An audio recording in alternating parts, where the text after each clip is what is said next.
BNP বলছে আমাদের দরজা খোলা, আসেন আলোচনা করেন, আপনাদের কি বক্তব্য আমরা শুনবো, কি বলতে চান আমরা বুঝি, আলোচনায় আসেন, আলোচনা আসছে, নির্বাচনটা অবাধ সুষ্ঠু নিরপেক্ষ হোক। সকল রাজনৈতিক ক্ষমতার উৎস হলো দেশের জনগণ।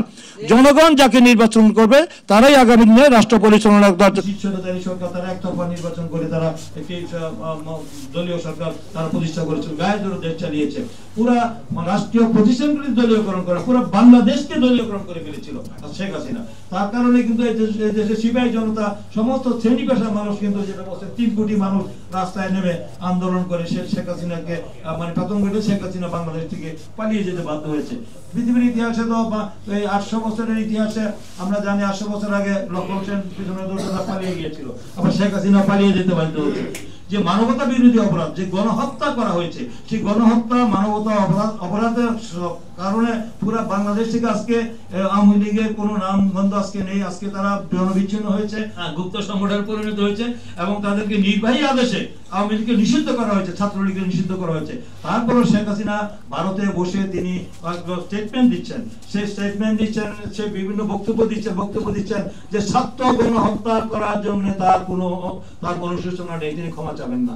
এত অপরাধ করার পরও সে ক্ষমা চাবেন না, তো তাদের কি বাংলাদেশের মানুষ ক্ষমা করবে? বিএনপি বলছে আমাদের দরজা খোলা, আসেন আলোচনা করেন, আপনাদের কি বক্তব্য আমরা শুনবো, কি বলতে চান আমরা বুঝি, আলোচনায় আসেন, আলোচনা আসছে, নির্বাচনটা অবাধ সুষ্ঠু নিরপেক্ষ হোক। সেই নির্বাচন উপলক্ষে আমরা ইতিমধ্যে গতকালকে আমাদের 237টি সম্ভাব্য প্রার্থী আমাদের দলের মহাসচিব মির্জা ফখরুল আলমগীর সাহেব ঘোষণা করেছেন। আমরা চাই যে আগামী নির্বাচনে একটি অবাধ সুষ্ঠু নিরপেক্ষ ইনক্লুসিভ ক্রেডিবল ইলেকশন, অংশগ্রহণ ইলেকশন, যে জনগণ আমার ভোট আমি দিব, যাকে খুশি তাকে দিব, দেখে শুনে বুঝে শুনে যোগ্য ব্যক্তিকে দিব।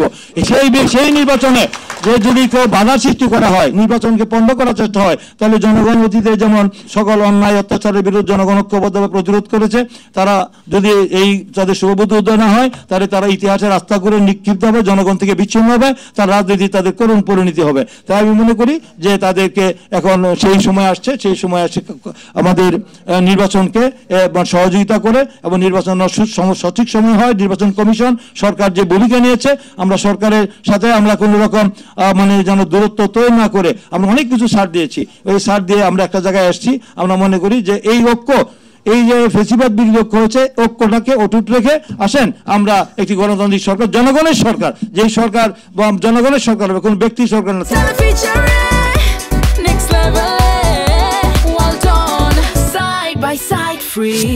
আমাদের দলের একটি চেয়ারম্যান সেখানে কিন্তু বলছেন ক্ষমতার কথা বলেন নাই, ক্ষমতা হলো মহান রাব্বুল আলামিন। ক্ষমতা বলছেন সকল রাজনৈতিক ক্ষমতার উৎস হলো দেশের জনগণ।